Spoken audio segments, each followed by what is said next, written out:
సాధారణ దుస్తుల్లో ఉండే పోలీసులు, మీరు ఎస్ఓటీ అయితే, లేకపోతే మరి ఆలివ్ గ్రీన్ యూనిఫామ్ వేసుకున్న కమాండోలు ఉండాలి, జంగిల్ ప్యాచెస్ వేసుకున్న కమాండోలు ఉండాలి, లేకపోతే సాయుధులైన పోలీసులు ఉండాలి, కాకి దుస్తులు వేసుకున్న పోలీసులు ఉండాలి, పోలీసు వాహనాల్లో పోవాలి. మరి ఇది చూడండి, ఇది బండి సాయి భగీరథ్ అరెస్ట్ అయిన రోజు పేట్ బషీరాబాద్ పోలీస్ స్టేషన్ ఎదురుగా ఆయన మాస్క్ పెట్టుకొని ఇద్దరు అడ్వకేట్ల పహారాలో పేట్ బషీరాబాద్ పోలీస్ స్టేషన్ పోతున్నాడు. మీకు ఎవరికైనా పోలీసు దుస్తులు ఉన్న వ్యక్తులు కానీ, కమాండోలు కానీ, సాయుధులైన పోలీసులు ఎవరైనా కనిపిస్తున్నారా? మొట్టమొదటి అబద్ధం రేవంత్ రెడ్డి గారు. మీ రాజకీయ చరిత్ర అంతా అబద్ధాలు. మీరు ముఖ్యమంత్రి రాకముందు కూడా అబద్ధాలు చెప్పే అధికారంలోకి వచ్చారు. మళ్ళీ ఇప్పుడు కూడా అధికారంలోకి వచ్చి కూడా ప్రతిరోజు కూడా అబద్ధాలు చెప్పండి, మీకు అన్నం కూడా అరుగుతలేదు. ఇది వాస్తవం. ఇగో ఇది అబద్ధం, మొట్టమొదటి అబద్ధం. మీరు నాకాబందీ చేయలేదు. నాకాబందీ చేస్తే ఈయన చుట్టూ ఉండాల్సింది పోలీసులు. బండి సాయి భగీరథ్ పక్కన ఇద్దరు ఎవరున్నారు? లాయర్లు ఉన్నారు, బీజేపీ లాయర్లు ఉన్నారు. మరి మీ పోలీసులు ఎక్కడున్నారు? ఆయన మాస్క్ పెట్టుకొని కనిపిస్తున్నాడు.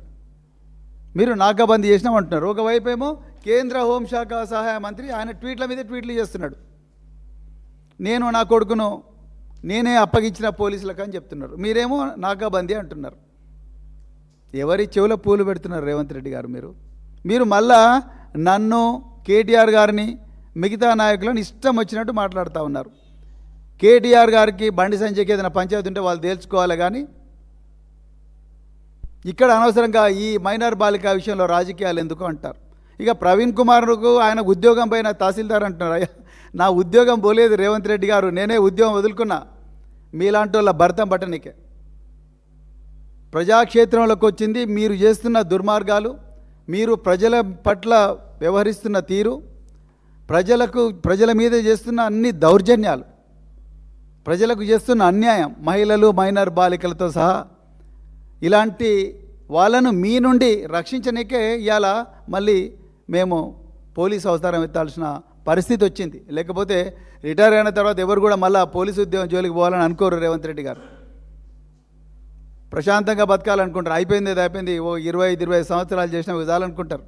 మీరు మళ్ళీ అదే మాట అంటారు. ఆయన మళ్ళీ ఇన్వెస్టిగేషన్ చేయాలని చూస్తున్నాడు. నేను ఇన్వెస్టిగేషన్ చేయాలని నేను ఎప్పుడు అనుకోలేదు. కానీ మీరు ఇన్వెస్టిగేషన్ చేయనందువల్లనే, మీరు ప్రజలకు న్యాయం చేయకపోవడం వల్లనే, మీరు హోంమంత్రిగా ఉండి పోలీస్ స్టేషన్కి వచ్చిన మైనర్ బాలికలు వాళ్ళ తల్లిదండ్రులకు మీరు న్యాయం చేయలేకపోవడం వల్లనే ఈరోజు మేము ప్రజల తరపున మళ్ళొకసారి పోలీసులకు వాళ్ళ బాధ్యత గుర్తు చేసే పని మాత్రమే చేస్తున్నాం.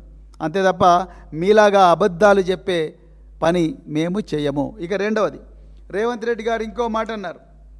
అప్పా జంక్షన్లో నాకాబందీ అన్నారు. మరి నాకాబందీ అంటే నాకాబందీ బందోబస్తు స్కీమ్ ప్రజల ముందర పెట్టు కదా, సెటిలైట్ ఇమేజ్లు పెట్టు. మరి ఎన్ని రోజులు నాకాబందీ చేసినారు మీరు? ఎన్ని రోజులు నాకాబందీ చేసినారు? నేను కూడా అదే ప్రాంతంలో నివసిస్తా. మరి నాకు ఎప్పుడు కూడా నేను నార్సింగి పోలీస్ స్టేషన్ పరిధిలోనే నివసిస్తా. నాకైతే ఒక్కరోజు కూడా నాకాబందీ కనిపించలేదు. మరి 16వ తారీఖు నాడు సాయంత్రం మాత్రం మీకు నాకాబందీ చేసే పరిస్థితి వచ్చింది. మరి బండి భగీరథ్ వచ్చి డైరెక్ట్ మీ వలలోనే పడిపోయాడు. మళ్ళీ పూలు పెడుతున్నారు మీరు తెలంగాణ ప్రజల చెవులలో. ఇక మూడవది, మీరు బాధితురాలి పేరు బయట పెట్టింది బీఆర్ఎస్ పార్టీ వాళ్ళే అంటున్నారు. ఇంతకన్నా ఘోరమైన నీచమైన అబద్ధం ఇంకోటి ఉండదు రేవంత్